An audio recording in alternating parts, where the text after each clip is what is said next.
Պատկերացրեք, դուք եք այն մարդը, որին վստահում եք ամբողջովին։ Դուք եք նրա վարորդը, սեկրետարը, երգերի հեղինակը, նրա ստվերը փոքրիկ հայ տղան, կոր քթով ում նա վերցրեց փողոցից եւ խոստացավ աստղ դարձնել։ Իսկ հիմա պատկերացրեք, այդ մարդը, ում համար դուք մերժել եք ընտանիքը, թողել եք Փարիզը, լքել եք ամեն ինչ։ Մի երեկո, հարբած ծիծաղելով բարձրաձայնում է ձեր ամենախորը վախը։ Ասում է. «Քո քիթը հոգեհրում է»։ Ասում է. «Դու երբեք չես կարողանա բեմ բարձրանալ այդ դեմքով»։ 1946 թվականին, երբ Շահեն Վարդանյանը ծանոթացավ Էդիթ Պիաֆին, նա չէր կարող պատկերացնել, որ այս կինը կվճարի նրա դեմքի համար, բառացիորեն եւ փոխաբերաբար։ Որ 4 տարի անց, 1850-րդների սկզբին, մի վիրահատասենյակում Ամերիկայում, նա կկորցնի իր հայկական արմատների վերջին տեսանելի հետքը։ Էդիթ Պիաֆը երբեք չէր թաքցնում իր կարծիքը։ Երբ նա առաջին անգամ տեսավ 21 տարեկան Շահենին, նրա ընկեր Ժան Ռոշի հետ, նա անմիջապես ասաց. «Այս փոքրիկը կոր քթով»։ Ոչ թե անձնավորված զրույցում, ոչ թե շշուկով, բարձրաձայն, ինչպես բոլոր իր դատավճիռները։ Բայց այդ նույն արտահայտությունում կար նաև հիացում, նա տեսավ տաղանդը։ Տեսավ փոքրիկ տղային, որը կարող էր երգել այնպես, որ սիրտը կանգնում էր, գրել բառեր, որոնք հրում էին ներսից։ Նա վերցրեց նրան իր թիմ, վարորդ, սեկրետար, բեմական օգնական, բանաստեղծ։ Նա տարավ նրան Ամերիկայի տուրնե, որտեղ հազարավոր հանդիսատեսները գոչում էին միայն նրա անունը. Պիաֆ, Պիաֆ։ Շահենը նստում էր առաջին շարքում եւ լսում էր, թե ինչպես էր նրա երգերի տեքստը դառնում լեգենդ։ Ինչպես էր Պիաֆի ձայնը տանում նրա խոսքերը աշխարհի ծայրերը։ Նա զգում էր, որ սա է իր ճանապարհը, լինել ստվերը, որին էլ ստվերը, որը ստեղծում է լույսը։ Նա չգիտեր դեռ, որ լույսը պատրաստվում էր այրել իր մաշկը։ 1850-րդների սկզբին մի ռեստորանում Նյու Յորքում Պիաֆը նստած էր իր ընկերների հետ։ Շահենը նստած էր կողքին, ինչպես միշտ, փոքրիկ մարդը մեծ կնոջ ստվերում։ Գինին արդեն հոսում էր արյունում, երբ Պիաֆը հանկարծ դարձավ նրան։ Ձայնը, որը երգում էր սիրո եւ կորստի մասին, այժմ ասաց. «Քո քիթը հոգեհրում է, Շարլ, պետք է ինչ-որ բան անել»։ Ընկերները ծիծաղեցին։ Մեկը զանգահարեց վիրաբույժին անմիջապես, կատակի տրամադրությամբ, սակայն Պիաֆի աչքերում կատակ չկար։ Շահենը նստեց գինու մեջ, բառացիորեն սեղանի վրա թափված կարմիր հեղուկի տակ, փոխաբերաբար իր ամոթի ծովում։ Նա չասաց ոչինչ։ Ինչ կարող էր ասել։ Սա էր կինը, ով տվել էր նրան ամեն ինչ։ Սա էր ձայնը, որը կարող էր պարգևել կամ խեղդել կարիերան մի նախադասությամբ։ Վիրահատությունը նշանակվեց։ Ամերիկայում, որտեղ Պիաֆի փողը կարող էր բացել ցանկացած դուռ։ Մի օր առաջ երեկոյան նա կազմակերպեց քիթի հրաժեշտի երեկույթ։ Ընկերները, շամպայնը, ծիծաղը։ Շահենը նստեց կենտրոնում, կատակի հերոսը, մարդը, ում մարմնի մաս էին պատրաստվում հավերժ ջնջել։ Երեկույթը տևեց մինչև առավոտյան 6-ը։ 2 ժամ առաջ վիրահատությունից, երբ արևը արդեն սկսում էր բարձրանալ Մանհեթենի վրա, Պիաֆը, հարբած կանգնած նրա առջև, հանկարծ ասաց. «Գիտես, Շարլ, քո քիթն իրականում ոչինչ չէ»։ Կամ «Գեղեցիկ է»։ Աղբյուրները հակասում են միմյանց, բայց բոլորը համաձայն են մեկ բանում։ Նա ծիծաղեց եւ հեռացավ ընկերոջ հետ։ Թողեց Շահենին միայն 2 ժամ առաջ դանակից, 2 ժամ առաջ այն պահից, երբ նրա հայկական գեներով ժառանգած քիթը կդառնար իրավիճակի հատված։ Սակայն նա գնաց։ Ինչու։ Որովհետև երբ դու փոքրիկ հայ տղա ես Փարիզից, ում ծնողները փախել են ցեղասպանությունից, ում անունը Վարդանյան է, բայց բեմում դու պետք է լինես ազնավուր, դու սովորում ես անել այն, ինչ անհրաժեշտ է։ Դու սովորում ես ժպտալ, երբ քեզ ասում են, որ դու տգեղ ես։ Դու սովորում ես շնորհակալ լինել, երբ քեզ օգնում են շտկել քո արատը։ Նա գնաց վիրահատասենյակ, գիտենալով, որ Պիաֆը վճարում է դրա համար, գիտենալով, որ սա է միակ ճանապարհը դեպի բեմ, գիտենալով, որ եթե հրաժարվի, նա կմնա ստվերը հավերժ։ Վիրահատությունից հետո, երբ վիրակապերը հանեցին ցին, Շահենը նայեց հայելուն։ Տեսավ անծանոթ դեմք, տեսավ քիթ, որը չէր թվում իրենը։ Նա հետո կասի. «Կարծես իմ ընկերոջն է լինի»։ Կասի, որ ամբողջ կյանքում չի կարողացել սովորել այդ դեմքին։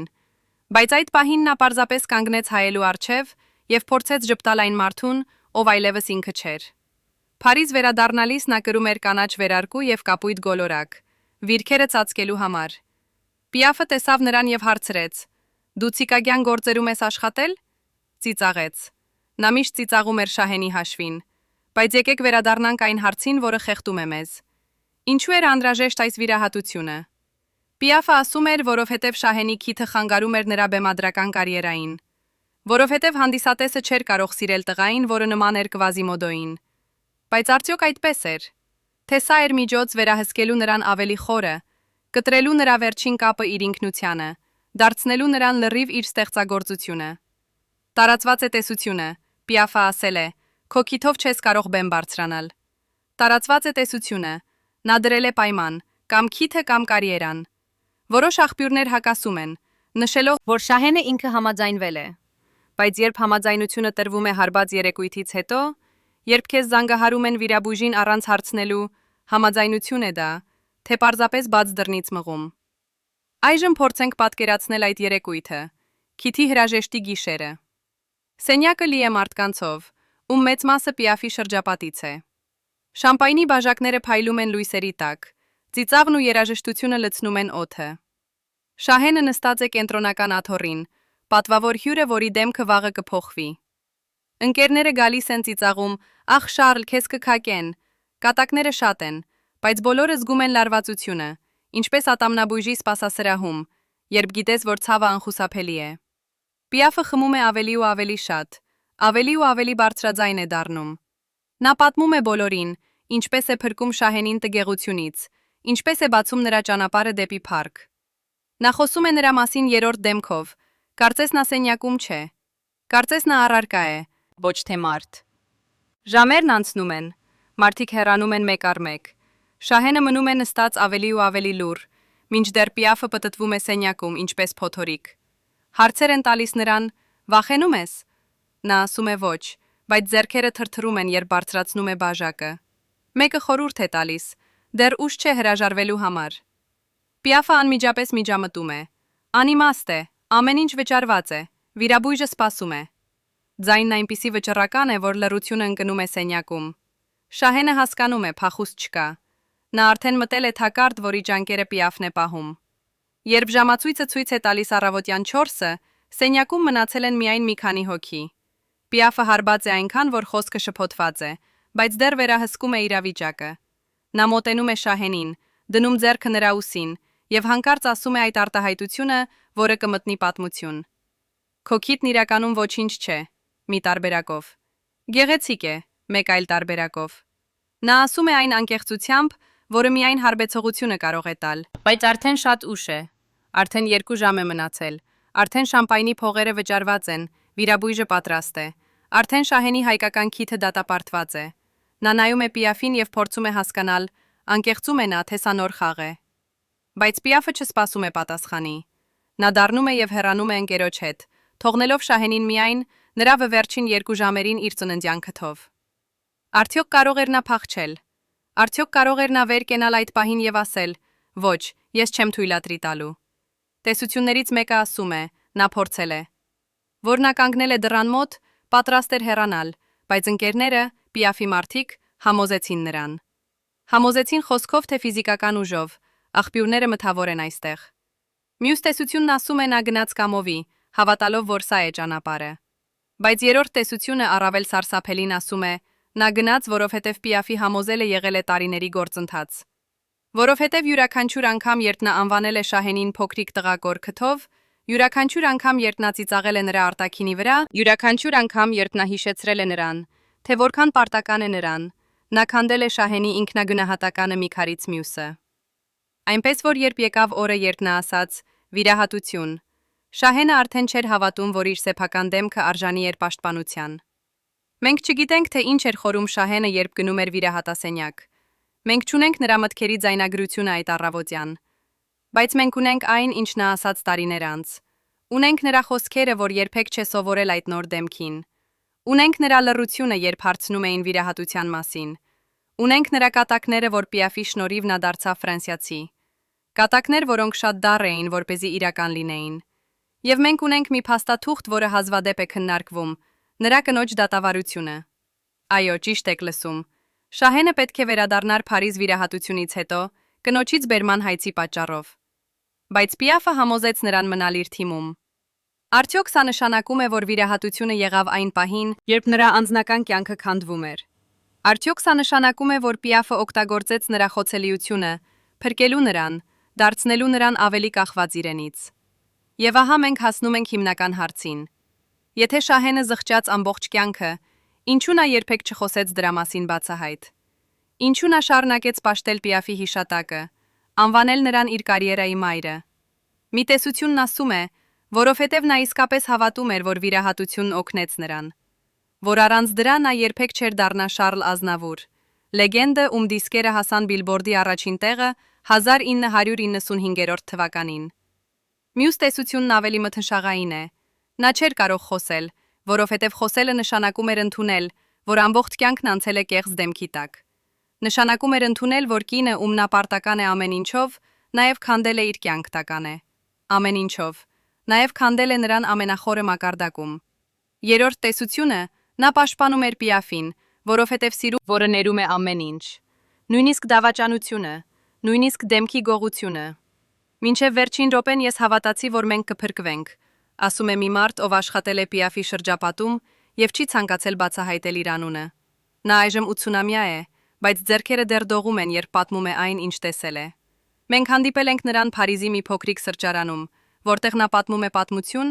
որը պահել է ինքը 60-ամյա տարիների ընթացքում։ Նա չի ուզում, որ նկարահանենք նրա դեմքը, բայց թույլ է տվել ձայնագրել նրա ձայնը։ Այս մարդը եղել է ականատեսը այն երեկույթի, քիթի հրաժեշտի գիշերը։ Նա տեսել է Շահենի աչքերը, երբ Պիաֆը ասաց. «Քո քիթն իրականում ոչինչ չէ»։ Նա ասում է. «Աչքերում երևում էր ամեն ինչ։ Ահը հույսը, որ գուցե նա չուզի»։ Իսկ հետո տեսա, թե ինչպես է այդ հույսը մեռնում։ Երբ Էդիթն ասաց այդ խոսքերը եւ հեռացավ, Շահենը նստեց միայնակ։ Նայում էր իր ձեռքերին եւ ոչինչ չէր ասում։ Ես հասկացա, որ նա կգնա, որ նա միշտ կգնար ամեն անգամ, երբ Էդիթը կուզենար։ Սա էր նրանց հարաբերությունների իսկությունը։ Բժշկական գործը, որը ստորագրեց Շահենը այդ առավոտյան, պարունակում էր 12 տող տեղեկատվության։ Անուն, տարիք, բնակության վայր, վճարման աղբյուր։ Վճարման աղբյուրը Էդիթ Պիաֆ։ Վիրաբույժը դոկտոր Ջոն Սմիթ, պլաստիկ վիրաբույժ, ով սպասարկում էր Հոլիվուդի աստղերին եւ ուներ գրասենյակ Մանհեթենում։ Վիրահատության տեսակը ռինոպլաստիկա, քիթի ձևափոխում։ Բժշկական հիմնավորումը էսթետիկ ցուցում։ Ոչ թե բժշկական անհրաժեշտություն, ոչ թե շնչառական խնդիր։ Պարզապես էսթետիկ ցուցում, երկու բառ, որոնք պաշտոնականացնում էին դատավճիռը։ Քո դեմքը տգեղ է, ուստի մենք կշտկենք այն։ Բժիշկը չէր հարցրել, թե ինչու է 23 տարեկան երիտասարդը որոշել փոխել իր ժառանգական դեմքի առանձնահատկությունը։ Չէր հարցրել, թե արդյոք Շահենը հասկանում է, որ հետ չկա։ Նա պարզապես ստորագրեց գործը, ընդունեց վճարումը, Պիաֆի չեկը եւ նշանակեց օրը։ Շահենին ասացին 3 շաբաթ հետո գալ վիրակապերը հանելու։ 3 շաբաթ, թաքնված դեմքով, փակ սենյակում, որտեղ ոչ ոք չէր կարող տեսնել, թե ինչ է եղել նրա հետ։ Բժիշկը նկարագրեց վիրահատության գործընթացը բժշկական լեզվով։ Կանոչենք ոսկրային կառուցվածքը, կվերաձևավորենք կամրջակը, կթեքենք անկյունը։ Շահենը նստած էր եւ լսում էր, թե ինչպես են խոսում իր դեմքի մասին։ Կարծես այն շենք է, որը պետք է վերակառուցել։ Բժիշկը ցույց տվեց էսկիզներ, նախ եւ հետո։ Նախը եղավ Շահենի իրական դեմքը, հետոը դեմք, որը ավելի նման էր եվրոպացի կինոաստղի։ Շահենը նայեց էսկիզներին եւ փորձեց տեսնել իրեն այդ նոր գծերում։ Չկարողացավ։ Բժիշկը ժպտաց հանգստացնող ժպիտով եւ ասաց. «Դուք կդառնաք շատ գեղեցիկ, պարոն Ազնավուր»։ Ազնավուր։ Ոչ թե Վարդանյան։ Արդեն հայրենի անունը փոխված էր բեմականի, հիմա հերթը հասել էր հայրենի դեմքին։ Երեկույթից հետո, քիթի հրաժեշտի գիշերից հետո, երբ Պիաֆան ասել էր. «Քո քիթն իրականում ոչինչ չէ» եւ հեռացել էր, Շահենը մնաց նստած սենյակում երկար ժամեր։ Ընկերներից մեկը, ով մնացել էր նրա հետ, հիշում է, նա պարզապես նստում էր եւ նայում էր պատին։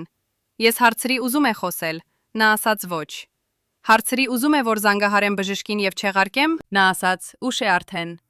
Մինչև առավոտ նա այնտեղ էր, անկողնի ծայրին նստած, ձեռքերը գլխին։ Ես մտածեցի գուցե լաց է լինում, բայց երբ մոտեցա, տեսա աչքերը չոր են։ Նա ուղղակի նայում էր դատարկության մեջ, կարծես փորձում էր տեսնել ապագան, բայց չէր կարողանում։ Այդ գիշերը Շահենը չքնեց։ Նա նստեց եւ սպասեց արևածագին, սպասեց պահին, երբ պետք է գնար հիվանդանոց։ Երբ պետք է թողնի իր վերջին կապը Շահեն Վարդանյանի, փախստականի որդու, հայ տղայի, ում դեմքը պահում էր նրա պապերի ու պապիկների հետքերը։ Վիրահատասենյակը սպիտակ էր, այնքան սպիտակ, որ աչքերը ցավում էին։ Լույսերը բացված, անողող, ճաշակող, չթաքցնող ոչինչ։ Շահենը պարկեց մահճի վրա, զգաց սառը մետաղը մաշկի վրա, հոտոտեց անձի վրան դեղեց, հոտոտեց անզգայացման դեղի քիմիական հոտը։ Բժիշկը խոսում էր նրա հետ հանգիստ ձայնով. «Համարեք մինչև 10, պարոն Ազնավուր»։ Համարել մինչև 10։ Կարծես այդքան պարզ է։ Կարծես դուք պարզապես համարում եք եւ արթնանում եք նոր մարդ։ Շահենը սկսեց համարել հայերենով. 1, 2, 3։ Ձայնը մտքում հնչում էր իր մայրիկի հայերենով, այն հայերենով, որը նա լսել էր մանկությունում, երբ նրա ծնողները պատմում էին փախուստի մասին Թուրքիայից։ Նա հասավ 7-ին եւ զգաց, որ աշխարհը սկսում է շրջվել։ Ուզեց ասել. «Սպասեք»։ Ուզեց ասել. «Ես չեմ պատրաստ», բայց լեզուն արդեն չէր անսլանում։ Վերջին խորհուրդը նախքան մթությունը ընկնելը եղավ. «Մամա»։ Հայերեն բառը «մամա»։ Իսկ հետո ոչինչ։ Վիրահատությունը տևեց 3 ժամ։ Պիաֆը սպասում էր հիվանդանոցի սպասասրահում։ Նա խմում էր սուրճ եւ ծխում էր անդադար, մինչդեռ նրա մենեջերը նստած էր կողքին եւ փորձում էր զրուցել։ Պիաֆը չէր պատասխանում։ Նա նայում էր ժամացույցին յուրաքանչյուր 5 րոպեն եւ հարցնում էր բուժքույրին. «Դեռ քիչ է մնում»։ Երբ բժիշկը վերջապես դուրս եկավ դեռ վիրաբուժական հագուստով, արյունի հետքերով ձեռնոցներին, Պիաֆը ցատկեց ոտքի։ Բժիշկը ժպտաց. «Ամեն ինչ գերազանց է, մադամ Պիաֆ։ Վիրահատությունը հաջողված է, նա արթնանալու է մի քանի ժամում»։ Պիաֆը շնորհակալություն տվեց եւ նստեց նորից։ Մենեջերը հիշում է, նա շարունակեց ծխել մի սիգարետից մյուսը։ Ես ասացի. «Էդիթ, ամեն ինչ լավ է, գնանք տուն»։ Նա ասաց. «Ես պետք է տեսնեմ նրան»։ Մենք սպասեցինք եւս 2 ժամ, մինչև թույլատրեցին մտնել։ Երբ տեսանք նրան, վիրակապերով ամբողջ դեմքը փաթաթված, միայն աչքերն ու բերանը ազատ, Էդիթը չասաց ոչինչ։ Նա պարզապես կանգնեց մահճի մոտ, նայեց նրան մի րոպե, հետո դուրս գնաց։ Միայն հետո տաքսիում նա սկսեց խոսել. «Հիմա նա կկարողանա բեմ բարձրանալ, հիմա նա կդառնա աստղ»։ Նա հավատում էր դրան, կամ ուզում էր հավատալ։ Բայց ինչ էր մտածում Շահենը, երբ արթնացավ։ Առաջին զգացումը ցավն էր, բութ, թանձր ցավ, որը լցնում էր ամբողջ դեմքը։ Երկրորդ զգացումը ծանրությունը։ Վիրակապերը ծանր էին, սեղմում էին գլուխը, կարծես ինչ-որ մեկը ձեռքերով պահում էր նրա դեմքը։ Երրորդ զգացումը խեղճությունը, որը նա չէր կարող բացատրել։ Նա բացեց աչքերը եւ տեսավ սպիտակ առաստաղը։ Փորձեց շարժել գլուխը, բայց ցավը սուր եղավ, մի որպես ասում էր. «Մի շարժվիր»։ Բուժքույրը մոտեցավ, տեսավ, որ նա արթուն է, եւ ժպտաց. «Ինչպես եք զգում, պարոն Ազնավուր»։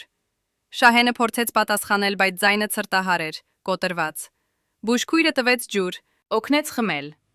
Ջուրը հոսեց բերանի ծայրերից, որովհետև չէր կարող զգալ շրթունքների դիրքը, անզգայացման դեղերի պատճառով։ Նա զգաց, թե ինչպես է ջուրը թրջում վիզը, եւ ուզեց լաց լինել, ոչ թե ցավից, այլ այն զգացումից, որ նա այլևս չէր վերահսկում սեփական մարմինը։ Պիաֆը եկավ երեկոյան։ Նա բերեց ծաղիկներ, կարմիր վարդեր, նրա սիրելի ծաղիկները։ Դրեց դրանք սեղանի վրա եւ նստեց մահճի եզրին։ Շահենը չէր կարող հստակ տեսնել նրա դեմքը, աչքերի շուրջը այտուցվածության պատճառով, բայց լսեց ձայնը։ «Ինչպես ես, Շարլ»։ Ձայնը քաղցր էր, մոմավառ, այնպիսին, ինչպիսին Պիաֆն օգտագործում էր երգերում։ Շահենը փորձեց պատասխանել, բայց խոսքը դժվար էր գալիս։ Պիաֆը շարունակեց. «Բժիշկը ասաց ամեն ինչ հիանալի է։ Քիչ է մնացել 3 շաբաթ, եւ դու կդառնաս ամենագեղեցիկ երգիչը Փարիզում»։ Նա ժպտաց։ Շահենը տեսավ այդ ժպիտը, մշուշոտ, անհստակ, բայց այնտեղ։ Պիաֆը խոսում էր նրա վիրահատությունից այնպես, կարծես խոսում էր նոր զգից, որը նա նվիրել էր։ Ասում էր. «Հիմա մենք կարող ենք պլանավորել քո դեբյուտը»։ Ասում էր. «Հանդիսատեսը քեզ կսիրի»։ Նա չէր ասում «Ներիր, որ ստիպել եմ», չէր ասում «Արդյոք դու ուզում էիր»։ Նա խոսում էր ապագայի մասին, այն ապագայի, որտեղ Շահենը կլիներ նրա ստեղծագործությունը, նրա նախագիծը, նրա աստղը։ Եվ Շահենը պառկած էր եւ լսում էր, չկարողանալով ոչինչ ասել։ Ոչ թե անզգայացման դեղերի պատճառով, այլ որովհետև հասկանում էր, ասելու բան չկա։ Այն, ինչ կորցրել էր, արդեն չէր վերադառնա։ 3 շաբաթ անցավ դանդաղ ցավոտ մեկուսի։ Շահենը ապրում էր փոքրիկ հյուրանոցային սենյակում, որը Պիաֆն վճարել էր։ Նա թույլ չէր տալիս նրան դուրս գալ, մինչև վիրակապերը չհանենք, ոչ ոք չպետք է տեսնի քեզ։ Սենյակի պատուհանները ծածկված էին վարագույրներով, լույսը միշտ խավար։ Կարծես Շահենը ապրում էր ստորգետնյա աշխարհում։ Ուտելիք բերում էին 3 անգամ օրը, մի բուժքույր, ով մտնում էր լռությամբ, թողնում ճաշատախտակը, ստուգում էր վերքերը, հեռանում էր առանց խոսքի։ Շահենը կորցրել էր ժամանակի զգացումը։ Օրերը միախառնվում էին գիշերների հետ։ Ցավը նվազում էր դանդաղ, բայց շարունակում էր լինել այնտեղ, հետն անկարում, հիշեցնելով, թե ինչ էր կատարվել։ Նա մտածում էր իր մայրիկի մասին Փարիզում։ Մտածում էր, թե ինչ կասի նա, երբ տեսնի նրա դեմքը։ Արդյոք նա կճանաչի իր որդուն։ Պիաֆը այցելում էր յուրաքանչյուր 2 օրը մեկ։ Նա բերում էր նորություններ տուրնեից, պատմում էր հանդիսատեսների ռեակցիաները, երգում էր նոր երգեր, որոնք Շահենը գրել էր նրա համար։ Նա լցնում էր սենյակը իր էներգիայով, իր ձայնով, իր ներկայությամբ։ Բայց երբեք չհարցնում էր, ինչպես է Շահենը զգում իրեն ներսից։ Երբեք չհարցնում էր, արդյոք նա զղջում է։ Մի անգամ Շահենը փորձեց սկսել խոսակցություն. «Էդիթ, երբ ես տեսնեմ դեմքը»։ Նա չավարտեց նախադասությունը։ Պիաֆը անմիջապես միջամտեց. «Դու կդառնաս գեղեցիկ, Շարլ, վստահիր ինձ»։ Վստահիր ինձ։ Հիր ինձ։ 2 բառ, որոնք նա կրկնում էր անդադար։ 2 բառ, որոնք նշանակում էին «դադարիր մտածել, ես գիտեմ ավելի լավ»։ Բժշկական ակտում, որը պահվում էր հիվանդանոցի արխիվում, գրված էր վիրահատության մանրամասները։ Դոկտոր Սմիթը նկարագրել էր գործընթացը տեխնիկական լեզվով։ Կատարվել է ռինոպլաստիկա, ոսկորային կամրջակի կրճատում, գագաթնակետի վերաձևավորում, թևիկների նեղացում։ Օգտագործվել է ընդհանուր անզգայացում։ Վիրահատությունը տևել է 3 ժամ և 20 րոպե։ Արյունահոսություն նվազագույն։ Բարդություններ չեն նկատվել։ Պացիենտի ռեակցիան անզգայացմանը ստանդարտ։ Վերականգնման ընթացքը կանխատեսելի։ Տեխնիկական լեզուն սառը և անձնական չէր պատմում մանրամասները, որոնք Շահենը հիշում էր։ Չէր պատմում, թե ինչպես է նա գոչել հայերեն «մի արեք», երբ անզգայացումը դեռ չէր սկսել գործել լիովին։ Չէր պատմում, թե ինչպես է բուժքույրը պահել նրա ձեռքերը, երբ նա փորձել էր հանել դիմակը։ Իսկ առաջին գիշերը վիրահատությունից հետո, երբ ցավը եղել է այնքան ուժեղ, որ չէր կարող շնչել, այդ մասին լռում էր բժշկական ակտը։ Բժշկական ակտը գրում էր միայն հաջողության մասին, ոչ թե գինը։ Գինը $1800, այդ ժամանակի համար հսկայական գումար։ Պիաֆն վճարել էր կանխիկ։ Բժշկական հաշվում նշված էին նաև լրացուցիչ ծախսերը, անզգայացման դեղամիջոցներ, հետվիրահատական բուժում, սենյակի վարձ 3 շաբաթի համար, բուժքրոջ սպասարկում։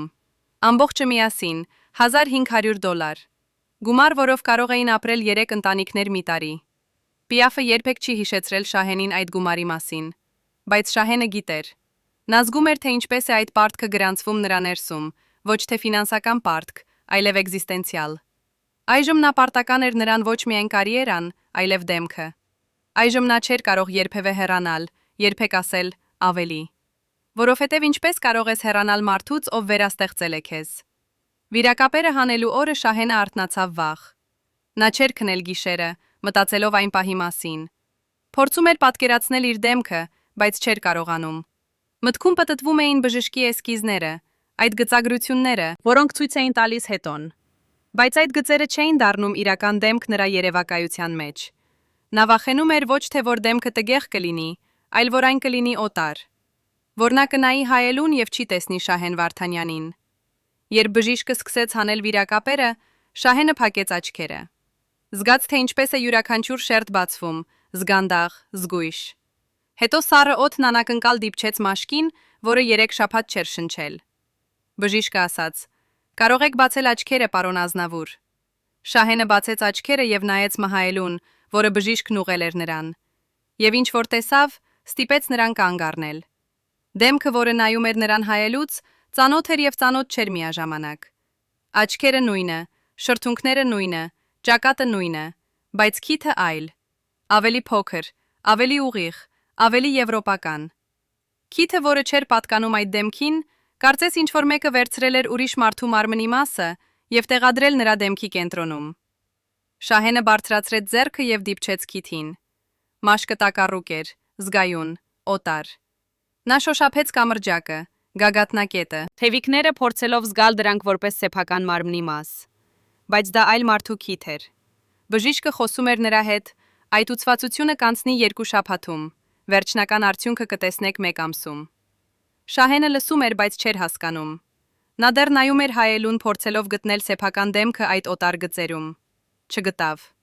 Եկեք խոսենք այն մասին, ինչի մասին բժիշկները լռում են։ Երբ վիրահատությունից հետո անցավ 1 ամիս, Շահենը նայեց հայելուն և տեսավ ոչ թե բուժված վերք, այլ ոտնահետք։ Մարմինը հիշում է ցավը։ Քիթը, որը այլևս չէր իր ծննդյան քիթը, շարունակում էր ցավել ոչ թե վիրաբույժական ցավով, այլ ֆանտոմային։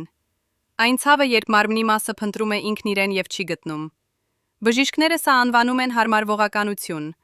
բայց Շահենի համար դա էր կորուստ։ Ամեն օր, ամեն անգամ հայելու առջև։ Նա սովորում էր ապրել օտար դեմքով։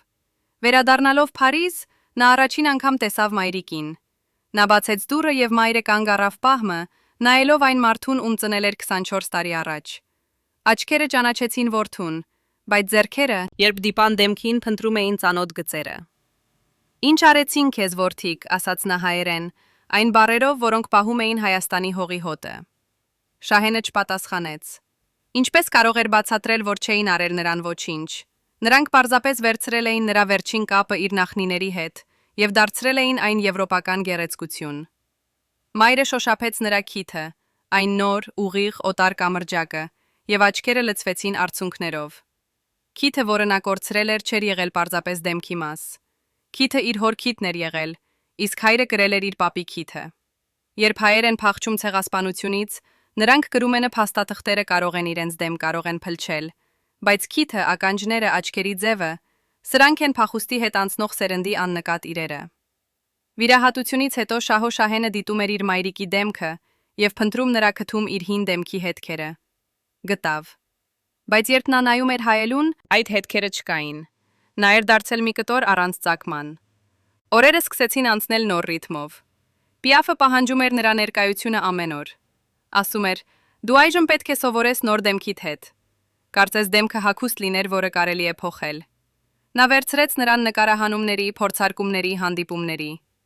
Ամեն վայրում ներկայացնում էր նրան որպես «իմ նոր բացահայտումը»։ Շահենը նստում էր կողքին եւ լսում էր թե ինչպես Պիաֆը պատմում էր ուրիշներին, թե ինչպես է նա փրկել Շահենին տգեղությունից։ Պատմում էր վիրահատության մասին որպես հերոսական ակտ, որպես նվեր։ Երբեք չհիշատակում էր այն երեկույթը, երբ ասել էր. «Քո քիթն իրականում ոչինչ չէ»։ Երբեք չհիշատակում էր Շահենի ձեռքերը, որոնք դողացել էին վիրահատասենյակ մտնելիս։ Մարմինը սկսեց փոխվել այլ կերպել։ Շահենը կորցրեց քաշը, ուտում էր քիչ, քնում էր քիչ, խոսում էր քիչ։ Ընկերները նկատեցին, որ նա դարձել է ստվերի նման, լուր ներկայություն Պիաֆի շրջապատում։ Նա գրում էր երգեր ավելի ու ավելի շատ, բայց բառերը դարձան ավելի մութ։ Եթե նախկինում նա գրում էր սիրո եւ հույսի մասին, այժմ բառերը խոսում էին կորստի, մենակության, ինքնությանը կորցնելու մասին։ Պիաֆը երգում էր այդ երգերը, բայց նա չէր հասկանում, որ բառերը Շահենի խոստովանությունն էին։ Կա մի պահ, երբ մարմինը ասում է ավելի։ Շահենի համար այդ պահը եկավ մի առավոտ, երբ նա արթնացավ եւ չկարողացավ հիշել, թե ով էր։ Ոչ թե Շահեն Վարդանյանը, հայ տղան Փարիզից։ Ոչ թե Շարլ Ազնավուրը, Պիաֆի ստեղծագործությունը։ Պարզապես դատարկություն մի հոգու մեջ, որը չէր գիտեր, թե ում դեմքով է արթնանում։ Նա կանգնեց հայելու առջև եւ փորձեց ժպտալ։ Ժպիտը չեկավ։ Դեմքի մկանները շարժվեցին, բայց ժպիտի զգացումը ոչ։ Կարծես վիրահատությունը կտրել էր ոչ միայն ոսկորը, այլև նյարդերը, որոնք կապում էին դեմքը հոգու հետ։ Ինչպես կարող է մարդ ապրել դեմքով, որը չի սիրում։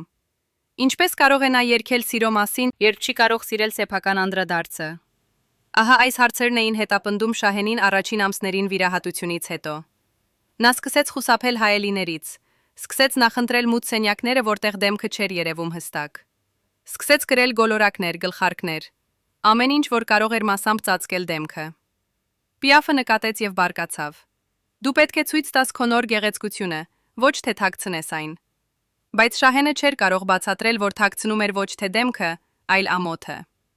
Տարիներ անց, երբ նրան հարցնեին վիրահատության մասին, Շահենը կասի. «Սա էր իմ մեծագույն սխալը»։ Բայց այդ պահին 1850-րդի սկզբին նա չէր կարող դեռ անվանել այն սխալ, որովհետև Պիաֆը շարունակում էր ասել, որ սա է հաջողության բանալին, որովհետև բոլորը շրջապատում նրան եւ ասում էին. «Դու տեսնվում ես շատ լավ», որովհետև խոսելը նշանակում էր ընդունել, որ նա թույլ տվեց ուրիշին ջնջել իր ինքնությունը։ Ուստի նա լռեց, եւ լռությունը դարձավ նրա երկրորդ դեմքը։ Արդյոք կարող էր լինել այլ կերպ։ Արդյոք կարող էր Շահենը ասել ոչ այն առավոտ, երբ զարթնեց վիրահատության օրը։ Տեսությունները շատ են։ Մեկը ասում է. Պիաֆի ազդեցությունը արդեն այնքան ուժեղ էր, որ Շահենը չէր կարող հակադրվել։ Մյուսը ասում է. Նա իսկապես հավատում էր, որ սա է միակ ճանապարհը։ Երրորդ տեսությունն ամենահամառն ասում է. Պիաֆը հանգամանորեն պլանավորեց ամեն քայլ, ռեստորանում բղավելը, հարբած զղջումը, վճարումը, որպեսի Շահենը զգար պարտավորվածություն։ Արդյոք սա է խաղացողի մտածողության ապացույցը։ Արդյոք մենք խոսում ենք մանիպուլյատորի մասին, որը տեսավ տաղանդավոր տղային եւ որոշեց ստեղծել նրանից սեփական կերպարանքը։ Եկեք հիմա խոսենք այն մասին, ինչ կորցրին պատմությունից։ Երբ Շահենը մեռավ 2018 թվականին, նրա անձնական արխիվը փոխանցվեցին Ազնավուրի հիմնադրամին։ 12 տուփ, լի նամակներով, լուսանկարներով, ձայնագրություններով, ձեռագրերով։ Բայց երբ պատմաբանները սկսեցին ուսումնասիրել այդ նյութերը, նկատեցին մի ամբողջ ժամանակահատված բացակայում էր։ 1850-ից մինչև 1855, 5 տարի, որոնցում գրեթե ոչինչ չի պահպանվել։ Ոչ մի նամակ մայրիկին, ոչ մի օրագրային գրառում, ոչ մի լուսանկար, որտեղ երևում է նրա դեմքը անմիջապես վիրահատությունից հետո։ Արխիվային աշխատակիցներից մեկը, ով խնդրեց չհրապարակել իր անունը, ասաց. «Մենք գիտենք, որ այդ նամակները գոյություն ունեին։ Շահենի մոր արխիվում կային հղումներ նամակների, որոնք նա գրել էր Ամերիկայից վիրահատության ժամանակ։ Բայց այդ նամակները չեն գտնվել Շահենի արխիվում։ Ինչու՞։ Ով հեռացրեց դրանք։ Եվ ամենակարևորը, ինչ էր գրված այդ նամակներում, որ պետք էր անհետացնել։ Կա վկայություն, որը երբեք չի հրապարակվել։ Ազնավուրի մոտ աշխատած անձնակազմի անդամներից մեկը հիշում է, որ 70-րդ թվականների վերջում, երբ Շահենը գրում էր իր մեմուարները, նա հրամայեց ոչնչացնել ամեն փաստաթուղթ, որը վերաբերում էր վիրահատությանը։ Նա ասաց. «Ես չեմ ուզում, որ մարդիկ հիշեն ինձ որպես տղա, ով թույլ տվեց փոխել իր դեմքը։ Ես ուզում եմ, որ հիշեն ինձ որպես երգիչ»։ Բայց արդյոք սա է ողջ ճշմարտությունը։ Թե այդ նամակներում եւ փաստաթղթերում կային մանրամասներ, որոնք կքանդեին Պիաֆի լեգենդը։ Եկեք վերականգնենք, թե ինչ կարող էր պարունակել այդ կորած արխիվը։ Առաջին, բժշկական նամակագրությունը։ Դոկտոր Սմիթը պետք է ուղարկեր Շահենին հետվիրահատական հրահանգներ, բժշկական եզրակացություններ, գուցե նաև լուսանկարներ դեմքի վերականգնման ընթացքի։ Այդ լուսանկարները, եթե գոյություն ունեն, ցույց կտան, ինչ արժեց Շահենին այդ գեղեցկությունը։ Այդ ուծվածությունը, արյունահոսությունը, ցավի արտահայտությունը աչքերում։ Բժշկական արխիվի մեջ դրանք կպահեին որպես հաջողված դեպքի օրինակ, բայց Շահենի անձնական արխիվում դրանք կլինեին ապացույցը նրա ողբերգության։ Երկրորդ, նամակները Պիաֆին։ Գիտենք, որ Շահենը գրում էր Պիաֆին շաբաթական նամակներ, երբ նա տուրնեում էր, իսկ Շահենը մնում էր Փարիզում։ Վիրահատությունից հետո, երբ նա վերադարձավ Փարիզ, իսկ Պիաֆը շարունակեց տուրնեն, նամակները պետք է շարունակվեին։ Ինչ էր Շահենը գրում այդ նամակներում։ Արդյոք նա գոհ էր իր նոր դեմքից, թե արդեն սկսում էր զղջալ։ Կա մի մասնիկ, որը փրկվել է։ Մի նախադասություն, որը մեջբերել է Պիաֆի մի ընկերը։ Ես նայում եմ հայելուն եւ չեմ տեսնում ինձ, Էդիթ, տեսնում եմ քո ստեղծածը։ Եթե այս նախադասությունը իրական է, ապա մնացած նամակները, որոնք անհետացել են, հավանաբար պարունակում էին նման խոստովանություններ։ Երրորդ, օրագիրը։ Գիտենք, որ Շահենը պահել է օրագիր մանկությունից, բայց 1850-ից 1855, 5 տարին բացակայում է։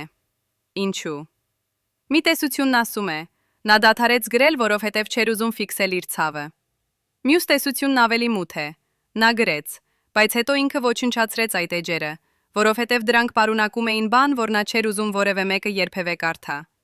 Բան, որը կարող էր քանդել Պիաֆի հիշատակը, կամ ավելի վատ, քանդել Ազնավուրի սեփական լեգենդը։ Չորրորդ, ֆինանսական փաստաթղթերը։ Պիաֆը վճարել է վիրահատության համար $1500, բայց արդյոք Շահենը երբևէ վերադարձրել է այդ գումարը։ Ֆինանսական հաշվապահության մեջ պետք է լինեին վճարումների, փոխհատվությունների, գուցե նաև պայմանագրի հետքեր, բայց այդ փաստաթղթերը չկան։ Ինչու։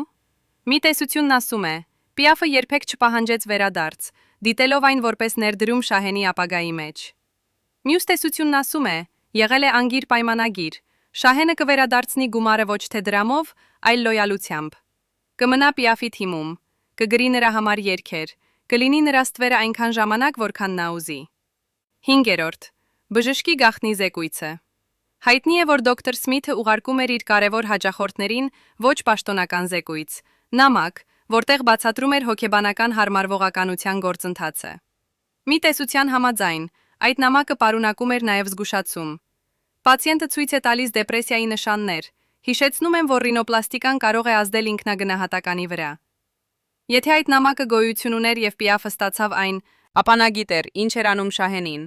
եւ ընտրեց անտեսել։ Արխիվում կա նաեւ մեկ այլ անհայտ փոսը՝ լուսանկարները։ Ազնավուրի լուսանկարային արխիվը պարունակում է հազարավոր նկար, մանկությունից մինչև ծերություն։ Բայց 1850-ից 1855 միայն 3 լուսանկար կա, եւ երեքում էլ Շահենը կրում է արևային ակնոց կամ գլխարկ, որը ծածկում է դեմքի մեծ մասը։ Ինչու՞։ Որովհետև նա չէր ուզում, որ ժամանակակիցները տեսնեին նրա դեմքը վերականգնման փուլում։ Որովհետև այդ լուսանկարները կլինեին ապացույցը, որ գեղեցիկ դեմքը արժեց նրան ամիսներ, ամոթից, ցավից, հարմարվելու անկարողությունից։ Վերջապես վկաների ցուցմունքները, որոնք երբեք չգրանցվեցին։ Գիտենք, որ Պիաֆի շրջապատում եղել են 30-40 մարդ, երգիչներ, երաժիշտներ, անձնակազմ։ Նրանցից շատերը տեսել են Շահենին վիրահատությունից հետո։ Տեսել են նրա ռեակցիան, նրա փոփոխությունները։ Բայց երբ պատմաբանները փորձել են հարցազրույցներ վերցնել, նրանք մերժել են խոսել։ Ոմանք ասել են. վերադառնալով Փարիզ, վիրահատությունից 3 ամիս անց, Շահենը սովորում էր ապրել նոր իրականության մեջ։ Դեմքը օտար, ձայնը սեփական, բայց խոսքերը Պիաֆինը։ Նա գրում էր երգեր, որոնք Էդիթը վերածում էր ոսկու։ 1855 թվականի գարնանը եկավ այն պահը, որին յուրաքանչյուրը վախենում է։ Պիաֆը կանգնեց նրա առջև եւ ասաց. «Դու պատրաստ ես բեմ»։ Ոչ թե հարցական նշանով, հրամանով։ Շահենը փորձեց ժպտալ, բայց դեմքի մկանները արձագանքեցին ուշացումով։ Կարծես դեմքը եւ հոգին խոսում էին տարբեր լեզուներով։ Երբեք մի մարդու համար չէր եղել այսքան վախեցնող, այն ինչ մյուսների համար երազանք է։ Բեմ։ Լույսերի տակ։ Հազարավոր աչքերի առջև։ Այն դեմքով, որը նա դեռ չէր սովորել սիրել։ Մի կինը, ով աշխատել է Փարիզի Օլիմպիա համերգասրահում, այն վայրում, որտեղ Պիաֆը պլանավորում էր Շահենի դեբյուտը, հիշում է այն օրը, երբ նրանք եկան ռեպետիցիայի։ Էդիթը մտավ առաջինը, ինչպես միշտ, խմոր, ձայնը բարձր։ Շառլը քայլում էր հետևից, 2 քայլ հեռավորությամբ, գլուխը ցած։ Երբ նրանք բարձրացան բեմ, ես նկատեցի Շառլը շոշափեց դեմքը մի անգամ, հետո եւս մի անգամ։ Կարծես ստուգում էր, արդյոք դեմքը դեռ այնտեղ է։ Էդիթը սկսեց ցուցումներ տալ։ Կանգնիր այստեղ, ոչ, այդտեղ։ Ժպտա ավելի շատ, ոչ այդպես։ Շառլը փորձում էր հետևել, բայց ամեն ժպիտ թվում էր ցավոտ։ Ռեպետիցիայի ընթացքում Պիաֆը անկարգ նկատեց մի բան, որ փոխեց ամեն ինչ։ Շահենը երգում էր երգ, որը ինքը գրել էր նրա համար, երգ սիրո եւ կորստի մասին։ Բառերը բխում էին նրա շրթունքներից, բառեր, որոնք Էդիթը երգել էր հարյուրավոր անգամ։ Բայց այդ պահին, երբ Շահենը երգեց դրանք իր ձայնով, համերգասրահում նստած մարդիկ լռեցին։ Ոչ թե հիանալու լռությունը, անհարմարության լռությունը։ Որովհետև Շահենի ձայնում կար ինչ-որ բան, ինչը Էդիթի ձայնում երբեք չէր եղել։ Իսկական ցավը։ Ոչ թե խաղացած, ոչ թե դերասանական։ Այն ցավը, երբ մարդը երգում է իր սեփական ողբերգության մասին, չհասկանալով, որ ամեն բառ խոստովանություն է։ Պիաֆը կանգնեց բեմի եզրին եւ լսեց։ Երբ երգը ավարտվեց, նա սպասեց մի րոպե, անկարող ինչ-որ բան ասել։ Հետո շրջվեց դեպի ռեժիսորը եւ ասաց. «Փոխենք երգի ցանկը»։ Ձայնը ցուրտ էր, հեռավոր։ Շահենը հասկացավ անմիջապես։ Պիաֆը վախեցավ։ Վախեցավ, որ Շահենի ձայնը, այն ձայնը, որը պարունակում էր իսկական վեհությունը, կարող է ստվերել նրա սեփականը։ Համերգասրահում աշխատող կինը հիշում է. այդ օրից սկսած Էդիթը փոխեց ամեն բան։ Շառլի բեմի ժամանակը կրճատվեց 30 րոպեից մինչև 15։ Երգերի ընտրությունը թույլ չտվեց նրան երգել այն, ինչ նա գրել էր։ Նա պետք է երգեր ուրիշների երգերը, անվտանգ, չոր, առանց հոգու։ Բայց ամենավատն այն չէր։ Ամենավատը եկավ մի շաբաթ անց, երբ Շահենը լսեց զրույցը, որը չպետք է լսեր։ Էդիթի հյուրասենյակում, մի սենյակ, որտեղ նա հավաքում էր իր ամենամոտ շրջապատը, խոսում էին Շահենի դեբյուտի մասին։ Շահենը կանգնած էր դռան դիմաց, պատրաստ մտնել, երբ լսեց Էդիթի ձայնը։ Նա խոսում էր ինչ-որ մեկի հետ, գուցե իր նոր սիրեկան Էդի Կոնստանտինի։ Ձայնը հանգիստ, գրեթե քնքուշ։ Գիտես, Շառլը երբեք իսկական երգիչ չի դառնա։ Նա գրող է, ոչ թե կատարող։ Դեմքը ես շտկեցի, բայց ձայնը չունի աստղի պատրանք։ Խոսքերը ընկան Շահենի վրա ինչպես սառույց, ոչ թե բառերի իմաստը, այն հեշտությունը, որով Պիաֆը խոսում էր նրա մասին երրորդ դեմքով։ Շահենը մնաց կանգնած դռան առջև չկարողանալով շարժվել։ Սրտի զարկերը բարձրացան, շնչառությունը դժվարացավ։ Նա հիշեց այն երեկույթը, քթի հրաժեշտի գիշերը, երբ Պիաֆը նույնպես խոսել էր նրա մասին, կարծես նա սենյակում չի։ Հիշեց վիրահատասենյակի սառը լույսերը։ Հիշեց իր մոր աչքերը արցունքներով, երբ տեսավ նրա նոր դեմքը։ Եվ հանկարծ հասկացավ. ամեն ինչ, ամեն մի խոսք, ամեն մի ժպիտ, ամեն մի ես օգնում եմ քեզ, սուտ էր։ Ոչ թե սուտ իմաստով, Պիաֆը չէր ուզում նվաստացնել նրան։ Սուտ այն իմաստով, որ Պիաֆը երբեք չէր տեսել նրան որպես մարդ, միայն որպես նախագիծ։ Բան, որը կարելի է շտկել, փոխել, վերակառուցել ըստ իր տեսլականի։ Եվ երբ այդ նախագիծը սկսեց ցույց տալ անկախության նշաններ, ցույց տալ իր սեփական տաղանդը, որը կարող էր մրցակցել նրա հետ, Պիաֆը արագ դնեց նրան իր տեղը։ Եթե դավաճանությունը ցավ է, ապա այս էր միջուկային պայթյուն։ Շահենը չմտավ սենյակ։ Նա շրջվեց եւ հեռացավ դանդաղ, քայլերը անձայն գորքի վրա։ Փողոցում օդը սառ էր, բայց նա զգաց որևէ բան։ Քայլեց ժամերով առանց նպատակի, առանց ուղղության։ Փարիզի փողոցները, որոնք ծնունդ էին նրա երգերի, այժմ թվում էին օտար։ Կարծես քաղաքը պատկանում էր Պիաֆին, իսկ նա, Շահեն Վարդանյանը, հայ տղան փախստականների ընտանիքից, ով թույլ տվեց կտրել իր քիթը մի կնոջ կապրիզի համար, պարզապես անցող էր ուրիշի աշխարհում։ Հարցերը սկսեցին պտտվել գլխում։ Ինչու վճարեց վիրահատությունը, եթե չէր հավատում նրան։ Ինչու վերցրեց նրան բեմ, եթե համոզված էր նա չի կարող։ Եվ հետո, ամենավատ հարցը. արդյոք նա իսկապես անկարող էր, թե Պիաֆը պարզապես ուզում էր, որ նա հավատա դրան, որպեսի նա երբեք չհեռանա, երբեք չփորձի թռչել իր թևերով։ Որովհետև եթե Շահենը դառնար աստղ, իր կերպարանքով, ոչ թե Պիաֆի, ապա Պիաֆը կկորցներ վերահսկողությունը, կորցներ այն մարդուն, ով գրում էր նրա լավագույն երգերը, եւ ամենակարևորը, կկորցներ իր ստեղծագործությունը, ապացույցը, որ Էդիթ Պիաֆը կարող է վերցնել տգեղ տղային եւ փոխել նրան իրավիճակի գեղեցկության։ Կյանքում կան պահեր, երբ ճշմարտությունը հարվածում է այնպես, որ մնացած ամեն ինչ փլուզվում է։ 1855-րդի հունիսի 24-ին Շահենը կանգնեց Էդիթի հյուրասենյակի դռան առջև։ Այս անգամ ոչ թե պատահականորեն, եկել էր խոսելու։ Ներսում Էդիթը նստած էր իր սովորական աթոռին, շրջապատված 5 կամ 6 մարդկանցով։ Շահենը մտավ եւ սենյակը լռեց։ Էդիթը նայեց նրան, այն նայվածքով, որով նայում էր անձնակազմին։ Ինչով, Շարլ։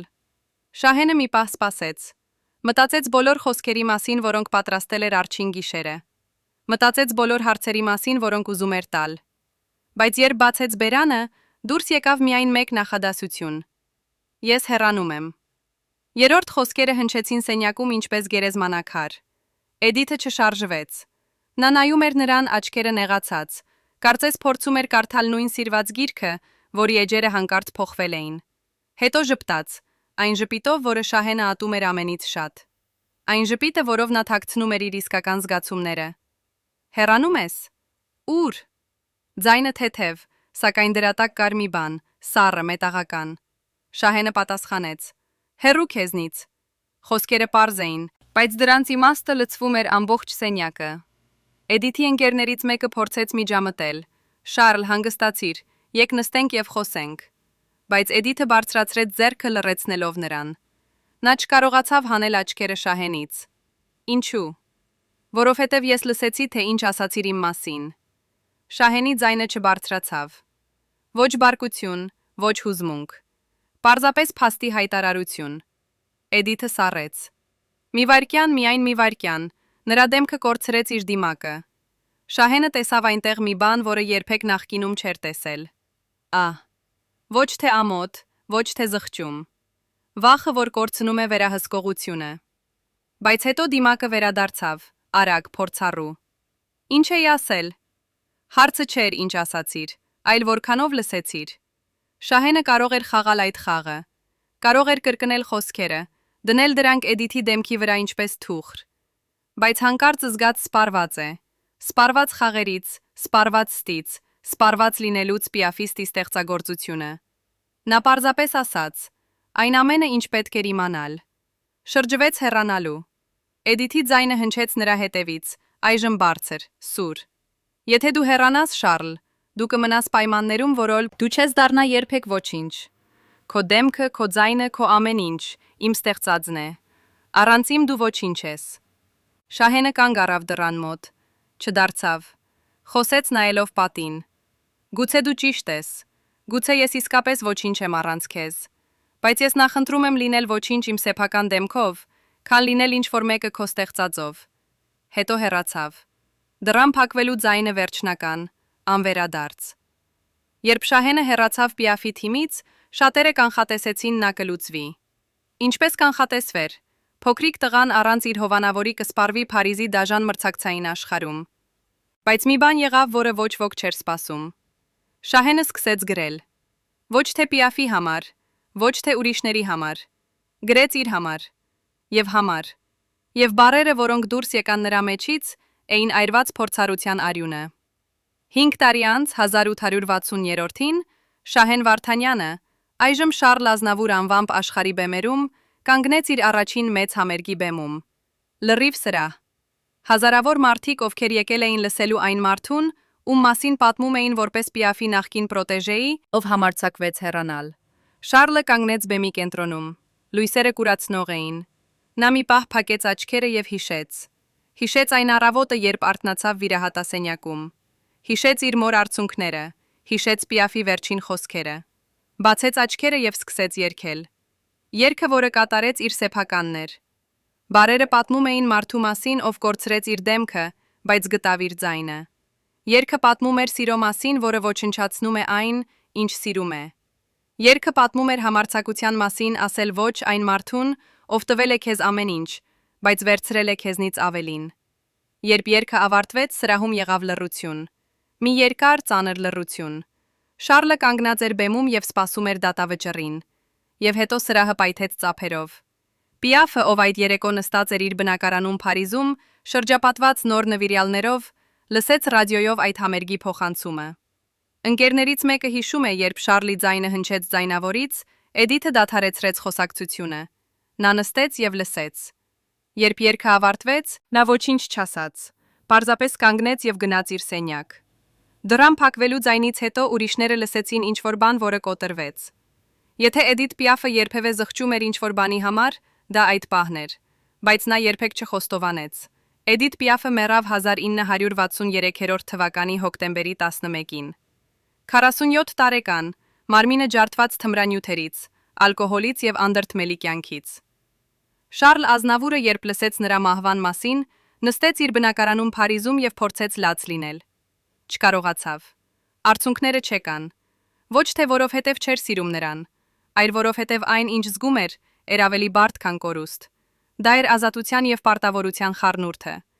Մի կինը փրկել էր նրան փողոցից եւ տվել էր աշխարհ։ Նույն կինը վերցրել էր նրա դեմքը եւ փորձել էր տիրանալ նրա հոգուն։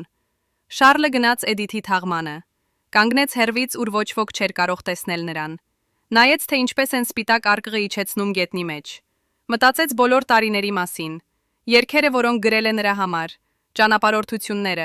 խոստումները։ Մտածեց այն առավոտյան մասին, երբ արթնացավ օտար դեմքով, եւ հասկացավ, Էդիթ Պիաֆը ստեղծել էր Շարլ Ազնավուրին, բայց կորցրել էր Շահեն Վարդանյանին։ Արդյոք արժեր։ Շարլի մայրը Կնար Վարդանյանը ապրեց մինչև 1984 թվականը։ 77 տարեկանում նա տվեց վերջին հարցազրույցը մի հայկական թերթին։ Հարցրին նրա մասին, թե ինչպես է զգացել, երբ որդին փոխեց դեմքը։ Նա մի պահ լռեց, հետո ասաց հայերեն. Երբ տեսա նրան վիրահատությունից հետո չճանաչեցի առաջին հայացքից։ Աչքերը ճանաչեցի, բայց ոչինչ այլ։ Երբ նա դարձավ հայտնի, ամբողջ աշխարհը սիրեց Շարլ Ազնավուրին։ Բայց ես կորցրեցի Շահեն Վարդանյանին, իմ որդուն, հայ տղային, ով կրում էր իր պապի քիթը։ Շարլ Ազնավուրը դարձավ լեգենդ։ 1860-ամյակներից մինչև 2018 թվականը նա երգեց 80 երկրներում, վաճառեց 200 միլիոն ձայնասկավառակ, գրեց 1000-ից ավելի երգ։ 1995-ին նրա դիսկը հասավ Բիլբորդի առաջին տեղին։ 71 տարեկանում։ Սա էր փառք, որը Էդիթ Պիաֆը խոստացել էր։ Բայց արժեր արդյոք։ Մի բան, որի մասին Շարլը երբեք բարձրաձայն չխոսեց։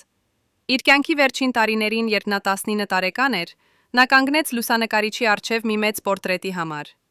Լուսանկարիչը հարցրեց. «Ում հետ ես»։ Ինձ հետ։ Ում հետ։ Ուղակի իմ հետ։ Որ մարդ է դա։ Նայիր։ Ես ուղակի իմ հետ եմ հանդիպում։ Եվ որ մարդ է դա։ Նայիր։ Ես իր։ Նայիր։ Նայիր։ Նայիր։ Նայիր։ Նայիր։ Նայիր։ Նայիր։ Նայիր։ Նայիր։ Նայիր։ Նայիր։ Նայիր։ Նայիր։ Նայիր։ Նայիր։ Համար։ Լուսանկարիչը հարցրեց. Ինչպիսի արտահայտությամբ։ Շարլը մի պահ մտածեց, հետո ասաց. Ինձ ցույց տվեք այնպես, ինչպես եմ իսկապես։ Երբ լուսանկարը պատրաստ եղավ, լուսանկարիչը հիացած էր։ Աչքերում կար այնպիսի խորություն, որը սովորաբար հազվադեպ է հանդիպում։ Բայց Շարլը նայեց լուսանկարին եւ ասաց. Սա չեմ ես։ Սա մարդն է, ում ստեղծեցին Պիաֆն եւ Վիրաբույժը։ Շարլ Ազնավուրը մեռավ 2018 թվականի հոկտեմբերի 1-ին, 94 տարեկան։ Իր տանը Շվեյցարիայում խաղաղությամբ, քնի մեջ։ Երբ լրագրողները հարցրին նրա ընտանիքին, թե ինչպես էին ուզում հիշել նրան, որդին ասաց. որպես մեծագույն շանսոնի երգիչ, որ երբևէ ապրել է։ Բայց չասաց մի բան ուրիշ։ Չասաց, որ Շարլի